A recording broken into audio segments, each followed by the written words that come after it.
ইরানে হামলার ফল এতটা ভয়ঙ্কর হবে তা বোধহয় কল্পনাও করতে পারেনি মার্কিন প্রেসিডেন্ট ডোনাল্ড ট্রাম্প। ইরানকে শাস্তি দিতে গিয়ে নিজেই ফেঁসে গেছে আমেরিকা।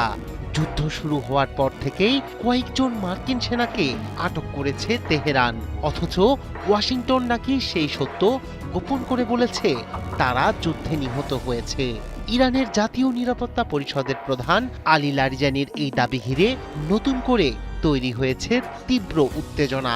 তবে এই দাবিকে নাকচ করেছে ওয়াশিংটন। কিন্তু যুদ্ধক্ষেত্রে বৃদ্ধি পাচ্ছে হতাহত, বাড়ছে রহস্য। তাই তো পুরো বিশ্ব এখন চেয়ে আছে এক প্রশ্নের উত্তরে, শাস্তি দিতে গিয়ে কি শেষ পর্যন্ত নিজের ফাঁদেই পড়ছে আমেরিকা? স্বীকার করতে এসে নিজেই স্বীকার আমেরিকা।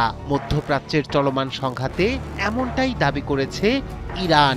দেশটির জাতীয় নিরাপত্তা পরিষদের প্রধান আলী লারিজানি জানিয়েছেন, সংঘাত শুরুর পর ইরানি বাহিনীর হাতে বন্দী হয়েছেন কয়েকজন মার্কিন সেনা। তবে যুক্তরাষ্ট্র এই ঘটনা গোপন করার চেষ্টা করছে বলেও অভিযোগ করেন তিনি। তার এই মন্তব্যের পরই নতুন করে আলোচনায় আসে যুদ্ধক্ষেত্রে মার্কিন সেনাদের প্রকৃত পরিস্থিতি। তবে ইরানের এই দাবিকে সরাসরি প্রত্যাখ্যান করেছে ট্রাম্প প্রশাসন।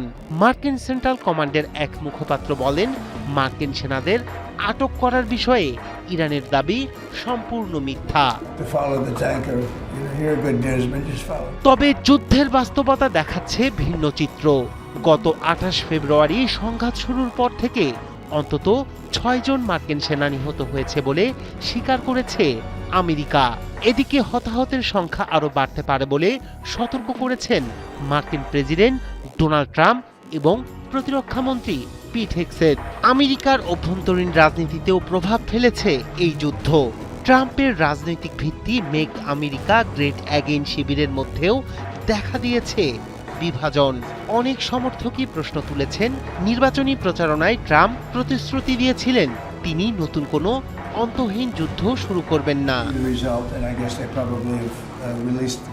এদিকে ইরান বলছে কোনোভাবেই আত্মসমর্পণ করবে না তারা। আমেরিকা ও ইসরায়েলের সঙ্গে চলমান উত্তেজনাপূর্ণ পরিস্থিতির মধ্যে জাতির উদ্দেশ্যে ভাষণ দিয়েছেন ইরানের প্রেসিডেন্ট মাসুদ পেজেশকিয়ান। জাতির উদ্দেশ্যে দেয়া ভাষণে 1 ইঞ্চি জমিও ছাড় না দেওয়ার দৃঢ় প্রত্যয় ব্যক্ত করেন তিনি। সব মিলিয়ে মধ্যপ্রাচ্যের এই সংঘাতে নতুন প্রশ্ন উঠে এসেছে। যুদ্ধের ময়দানে স্বীকার করতে গিয়ে সত্যিই কি নিজেই শিকার হয়ে যাচ্ছে আমেরিকা? এখন সেই প্রশ্নের উত্তর খুঁজছে পুরো বিশ্ব।